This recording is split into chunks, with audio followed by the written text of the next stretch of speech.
Train যখন চন্দননগর স্টেশনে এসে থামল তখন ঘড়িতে প্রায় বেলা 11:30।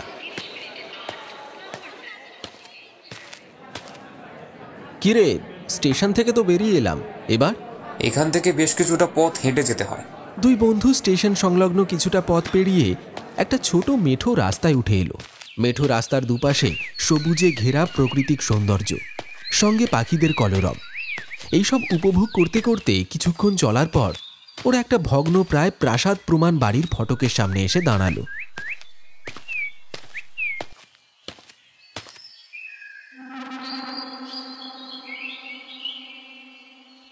এটাই কি সেই বাড়ি? দেখে মনে হচ্ছে তো ভূতের বাড়ি, কিন্তু কোনো এককালে যে বিশাল এক প্রাসাদ প্রমাণ অট্টালিকা ছিল এ বিষয়ে সন্দেহ নেই। বর্তমানে পরিচর্যার অভাবে সেটা নষ্ট হতে বসেছে, ব্যাপারটা বোঝাই যাচ্ছে। কথাটা কিন্তু ঠিকই বলেছিস তুই। যাই হোক, ভেতরে চল।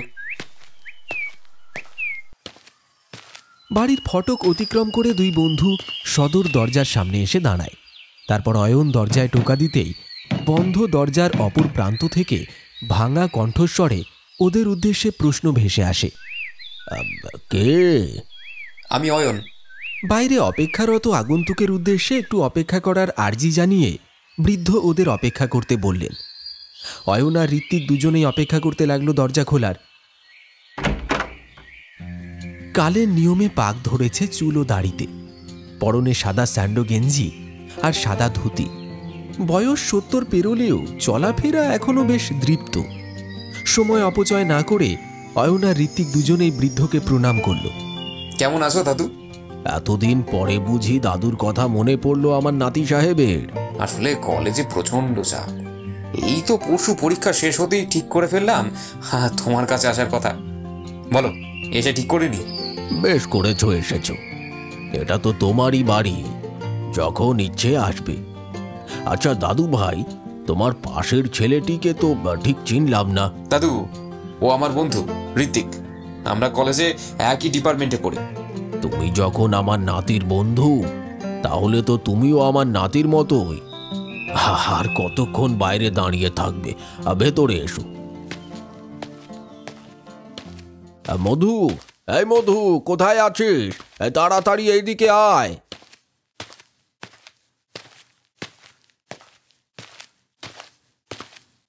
আগে বাবু, বলুন কি করতে হবে? আরে এতদিন পরে আমার নাতিরা এসেছে, তুই ওদের গিয়ে থাকার ঘরটা দেখিয়ে দে, আর মালতীকে বল খাবারের বন্দোবস্ত করতে। জি আগে হুজুর। অনেক দূর থেকে এসেছো, দোতলায় গিয়ে হাত মুখ ধুয়ে আরাম করোগে, যাও। অয়ন আর ঋত্বিক মধুর পেছন পেছন সিঁড়ি ভেঙে দোতলায় উঠে এলো। মধু ওদের ঘর দেখিয়ে সেখান থেকে চলে গেল। জলখাবার খেয়ে ওরা নিজেদের ক্লান্ত দেহ দুটোকে বিছানায় এলিয়ে দিল। যখন ঘুম ভাঙল তখন ঘড়ির কাঁটা 3টের ঘর পেরিয়েছে। নিচে নামতেই, কি দাদু ভাইয়েরা, ঘুম ভাঙলো? হ্যাঁ দাদু, ফুলকো লুচি, সাদা আলুর তরকারি, সাথে আবার নলেন গুড়ের রসগোল্লা। এই এত কিছু খাওয়ার পর আর ঘুম না এসে পারে? তা ঠিকই বলেছ দাদু ভাই, তবে এবার তো দুপুরের খাবার খেতে হবে। আমি তোমাদের জন্য অপেক্ষা করছিলাম। কি বলছো দাদু? আমাদের পেটে আর এক ফোঁটাও জায়গা নেই। তাহলে কি করে হয়? খুবই সামান্য আয়োজন করা হয়েছে। ভাত, পেঁয়াজ, আলু পোস্ত আর মুরগির মাংসের কষা। দাদু তুমি কি? আমি কি করে জানলাম তাই তো? আমার চুল দাড়িগুলো তো আর এমনি এমনি পাকেনি। যাই হোক, খেতে বসো।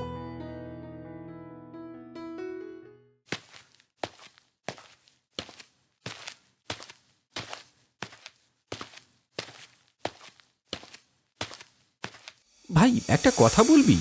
কি কথা বলো? এই দোতলার বারান্দায় একটা ছবি দেখলাম, ওটা কে এঁকেছে রে? ছবিটা এক কথায় জাস্ট অপূর্ব, তবে ছবিটা অনেক দিনের পুরনো বলে মনে হলো। তুই হঠাৎ এটা জিজ্ঞেস করছিস যে? এমনি বল না। ওটা আমার পিসির আঁকা ছবি, এর থেকে বেশি কিছু জানি না। তোকে একটা কথা বলি ঋত্বিক, দাদুকে এইসব নিয়ে প্লিজ কিছু জিজ্ঞেস করিস না। আসতে পারি? এসো দাদু, এসো, বসো বসো। তোমার খাওয়া হলো? একটু আগেই হলো। তাই তোমাদের দুই বন্ধুর মধ্যে কি নিয়ে এত কথা হচ্ছে শুনি? হ্যাঁ, সেই আড্ডাতে কি আমি যোগ দিতে পারি? আরে অবশ্যই পারো। সেরকম কিছু না, আমি অয়নকে জিজ্ঞেস করছিলাম যে ওই দোতলার বারান্দায় আঁকা একটা ছবি দেখলাম, ওটা কার? ওই ছবিটা এঁকেছিল আমার মেয়ে রুদ্রাণী। এর বেশি আমি আর কিছু বলতে পারবো না। বৃদ্ধ ঘর থেকে বেরিয়ে যেতেই something is very very fishy.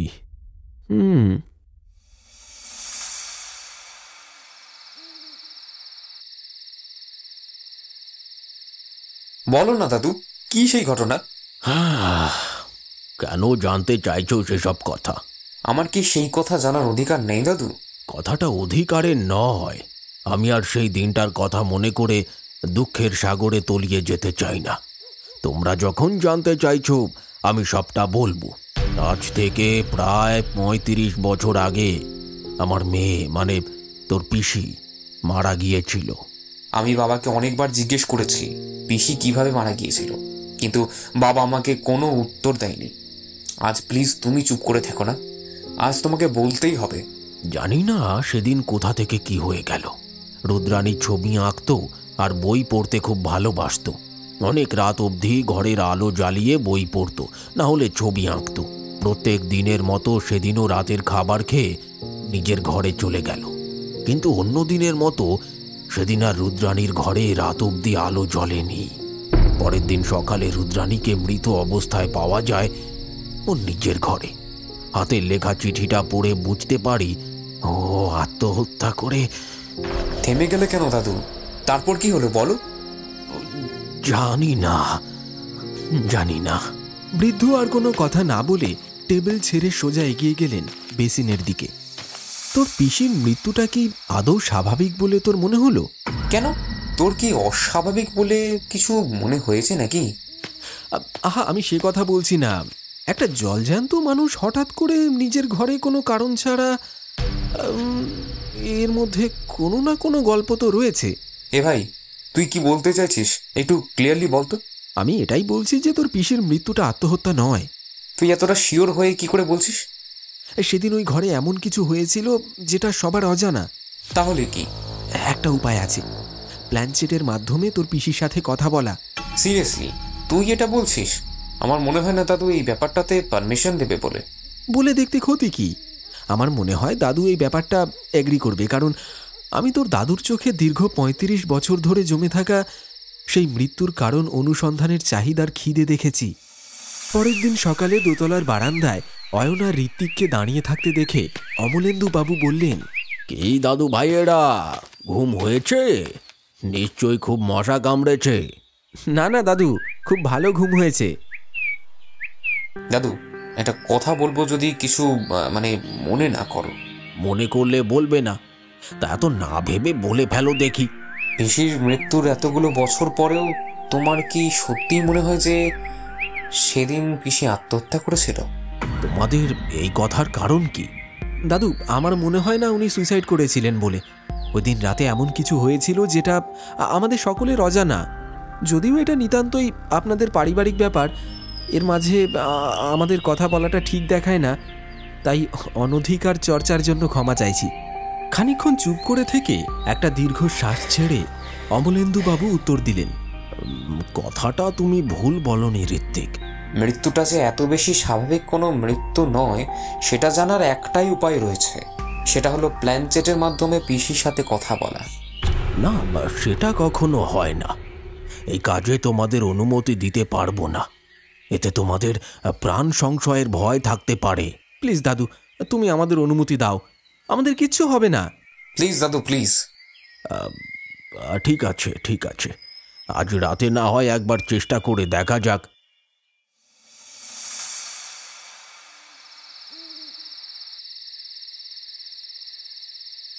দোতলার বন্ধ অন্ধকার ঘরের প্রতিটি কোণায় ছড়িয়ে পড়েছে মোমবাতির আলো, আর কাঠের গা থেকে পুরনো গন্ধ বেরিয়ে আসছে।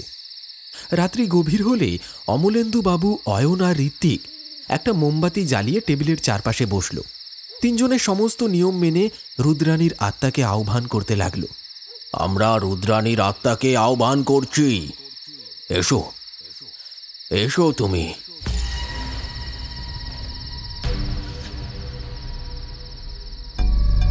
হঠাৎ টেবিলে রাখা বোর্ডটা নড়তে শুরু করলো, সাথে ঘরে থাকা সমস্ত জিনিসপত্র ধীরে ধীরে পড়তে শুরু করলো। হঠাৎ একটা তীক্ষ্ণ আঁচড়ের শব্দ শোনা গেল। আত্মার কণ্ঠস্বরের সাথে সাথে বোর্ডে একটা লেখা ফুটে উঠল। কেন কেন ডেকেছো তোমরা আমাকে? রুদ্রাণী, মা তুই এসেছিস? ত্রিভুজটি হ্যাঁতে এসে থামল।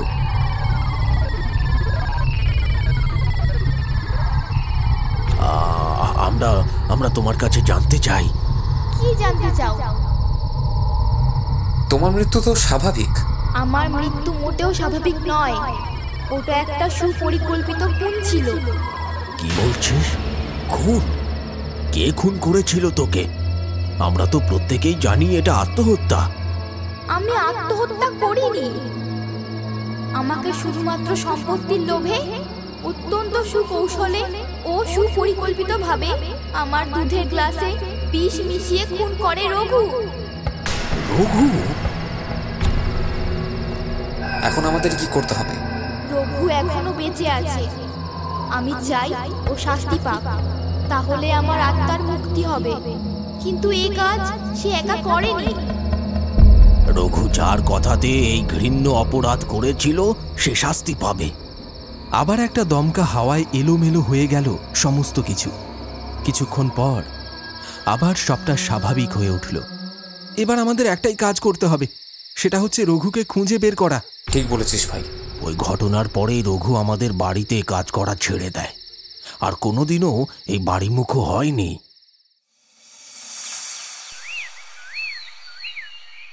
পরের দিন সকালে পুলিশের সহায়তায় অমলেন্দুবাবু অয়ন আর ঋত্বিককে সাথে নিয়ে সারা গ্রাম তোলপাড় করে রঘুকে খোঁজা শুরু করে। বিকেলে অবশেষে তারা গ্রামের শেষ প্রান্তে একটা জরাজীর্ণ কুটিরে রঘুর সন্ধান পায়।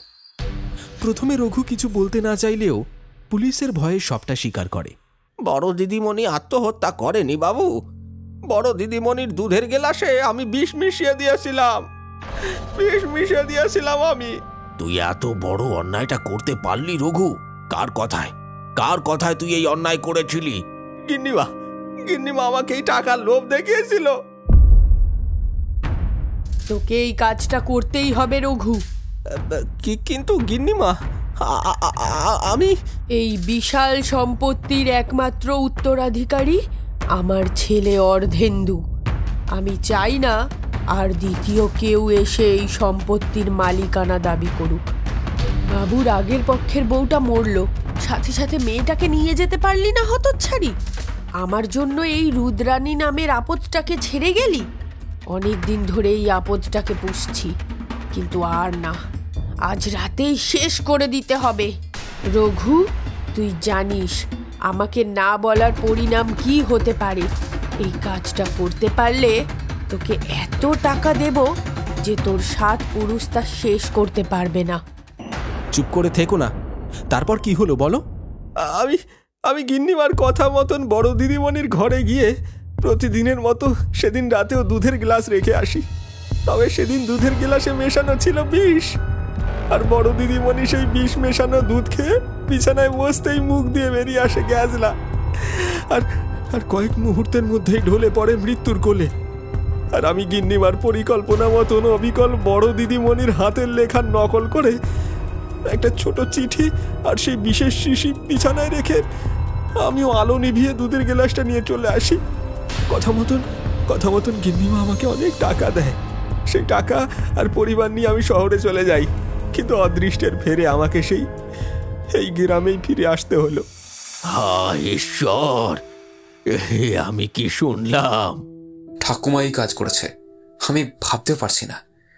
ঘৃণ্য অপরাধটা করতে একটা বারের জন্য তোমার হাত কাঁপলো না? ছি ছি ছি, এর শাস্তি তোমাকে পেতেই হবে। কে বলছে আমি শাস্তি পাই নাই?